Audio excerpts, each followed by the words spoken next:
Hello, and welcome back to The Culture Shift with Jarazlyn Jovan, our podcast aimed at inspiring the leaders of tomorrow, brought to you by Black Enterprise. Here, we like to review the success stories of today's tastemakers to encourage those who dare to dream big. Today, we're going inside Nick Cannon's newest reality documentary series, Future Superstars.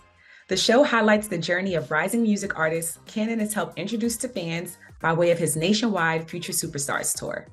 Season 1 premieres on VH1 later this month, and they are already preparing for a 2024 tour and Season 2. Join me in welcoming actor, comedian, producer, TV, radio personality, Nick Cannon. Hi, Nick. How are you? Hey, Jarazlyn, how you doing? I'm doing really well. I got to watch the first 2 episodes of Future Superstars. I see what you were already doing with the tour and now with the TV show. So congrats. I think it's a great initiative. Can you tell us about the inspiration behind it? I mean, honestly, I felt like there was a void in the marketplace where, I came up during those times of 106 in Park and TRL and, even the likes of like Soul Train, where these were like curation stations of how we were introduced to new talent and the journeys.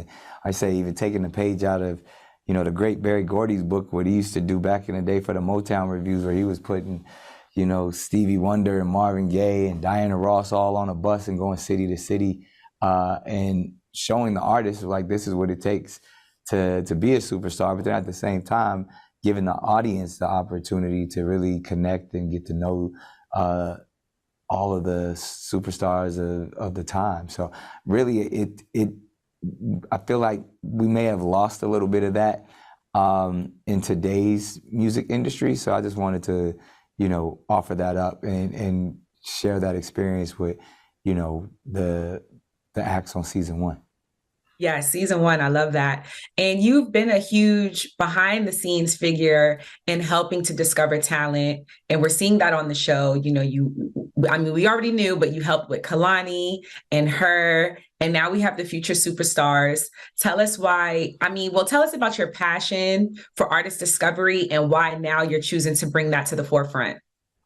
I mean, I get the opportunity to really, I guess that's one of the gifts I was given is to have to spot talent and like the names that you name, but even like super excited about the act Pop Money, who's on Future Superstar, who are like just all these young talented guys that kind of put them together when they were 9 and 10, and now they're teenagers, and it's like just watching that process and watching people achieve their dreams and building a platform and giving opportunities is really where I feel like the next stage of my career has really developed to. Yeah, most definitely. I love to see it. So for those of us that's been watching you since all that, Right. seeing you now put a new generation in front of us, it just seems right. And can you tell us about some of the blessings that you've seen come out of Future Superstars? Man, I'm so excited about, like I said, Pop Money is something that I feel like the world is going to, just eat up. But then also like the blessing of like Klondike Blonde, when you see her story and all that she's went through and the resiliency of just everything from, family tragedies to, the struggles with anxiety and mental health, and how her music has actually allowed her to utilize her voice and inspire the next generation. I mean, that was truly a blessing. That episode was touching. Jilly in her hard work and her journey was inspiring. And then, all of the hip hop artists that were already, kind of on their move that we get to highlight, from, Hitman Holla to Simba. These are people that are just really, shaking down doors and really making their voice be heard in the space of hip hop. So, I mean, it really is, when you get to see these stories and how compelling it is and how much they have on the line and how much pressure and the fact that there's no turning back. I love to see it. It's inspiring to me every episode. How did you go about selecting the artists that were featured on the tour and the show? It was a collective decision. I mean, myself, Vibe Magazine, VH1, BET, at the time, Live Nation. So many people really gave their input on who should be a part of this movement. And really, I went to every record label and say, you know, give me who you got. Who do you believe in? Who are you investing in? And they gave us quite a few names, and this is really where we landed for season 1, to just say, all right, this is the cream of the crop. And then the beauty of it is, while I was out there on the tour, I was able to handpick city to city local acts that I want to be a part of season 2. So it's really this incubation system for artists that are on the rise.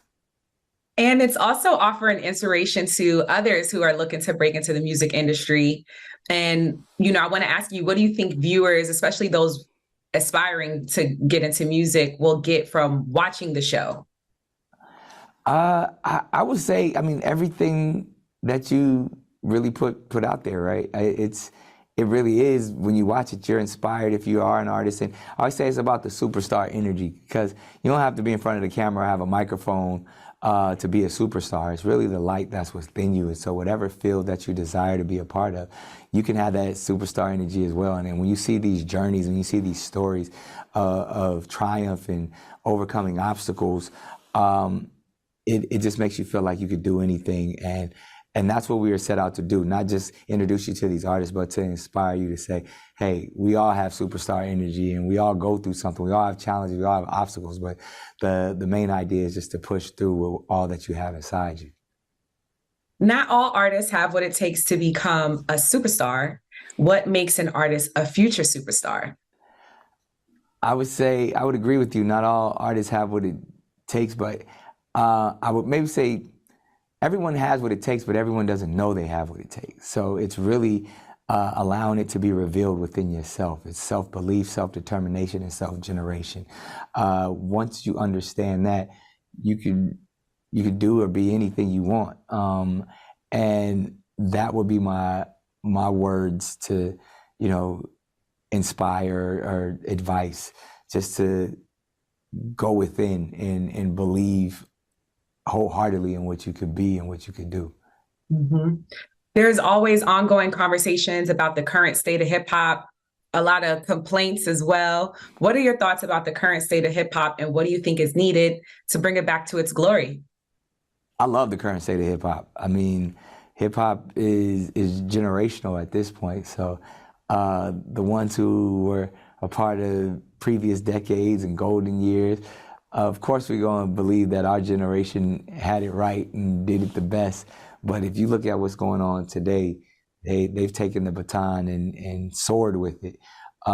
So I have no complaints, because I remember the times when, you know, we were doing our thing where there were other people complaining from previous generations. And so it's an ongoing thing, but it's in a beautiful space when you see, you know, how women have came in and dominated and continue to, you know, take the game to another level in really the ownership, the proprietorship, the really the autonomy that, you know, technology has provided, where a kid can, you know, make a song in his bedroom and it reaches millions, you know, the next day, and they are able to provide for their family for the rest of their lives just based off of, you know, making a song on a phone.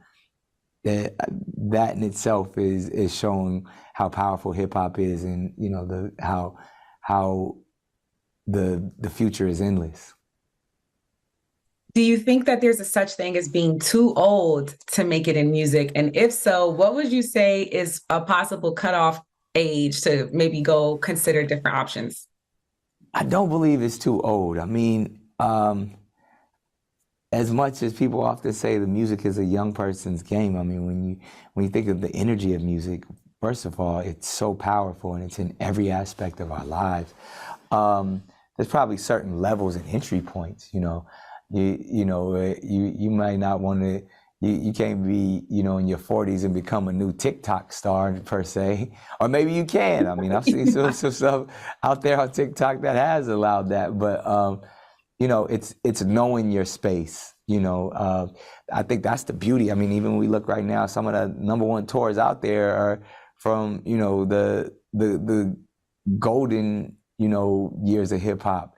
And I love to see it, the fact that, that the Fugees are out there getting to it, and we seeing Lauryn Hill on stage, and we seeing 50 Cent and Busta Rhymes tour the world, and like that's just letting you know that no matter what age you are, no matter when you start, where you start, there's space. There's there's space to create careers, and because they never say that about any other genre of music. So I believe hip hop is just as powerful as, classical and rock and roll and, any other jazz, like all of those are timeless as well. So I believe hip hop has that same energy. Thank you, Nick. It's been such a pleasure and an honor. I'm here for Future Superstar Season 1 and what you got coming for us next year with Season 2 and another tour. I appreciate you. Thank you.